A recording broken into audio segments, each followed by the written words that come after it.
Là, j'en mets un petit. Ramasser des vers de terre fait aussi partie du métier des scientifiques de l'INRA. Dans ce champ, on cherche à mesurer l'activité biologique des sols. Donc en fait, on met du produit irritant sur le sol pour les faire remonter. Ça fonctionne très bien en ce moment-là.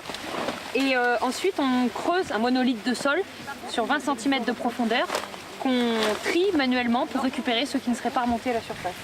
L'objectif est de comparer des composts d'origine urbaine, ordures ménagères résiduelles, biodéchets et boue, avec des engrais plus classiques comme le fumier ou la fertilisation minérale. Depuis 1998, des tests sont effectués dans ce champ de Feucherolles, 6 hectares divisés en 40 parcelles.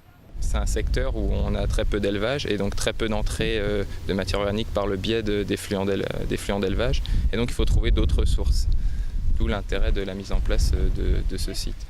En Île-de-France, les terres sont très pauvres en matière organique, notamment en carbone. Le but est donc de trouver le compost qui puisse faire office de source alternative. Pendant 16 ans d'expérimentation, l'INRA, en collaboration avec Veolia, a multiplié les tests. Prélèvement de sol et de végétaux, mesure de la qualité de l'eau ou encore de l'humidité et de la température via des capteurs. On a des capteurs qui sont implantés jusqu'à 1,60 m de profondeur. Okay. Et donc toutes ces données sont recueillies via des centrales de mesure. Donc, qui se présente comme ceci. Cette machine au sol permet également de capturer les gaz à effet de serre pour en mesurer les flux. Le bilan est plutôt positif, même si le cuivre et le zinc sont un peu plus présents.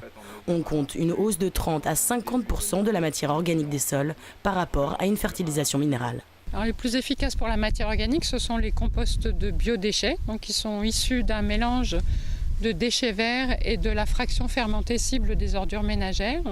Et le second type de compost qui est très intéressant, c'est le compost de boue d'épuration. C'est des boues mélangées à des déchets verts qui sont compostés et qui sont très efficaces pour augmenter la matière organique, mais qui en plus ont un effet fertilisant très intéressant en termes d'azote et de phosphore. Bilan des propriétés physiques et biologiques améliorées.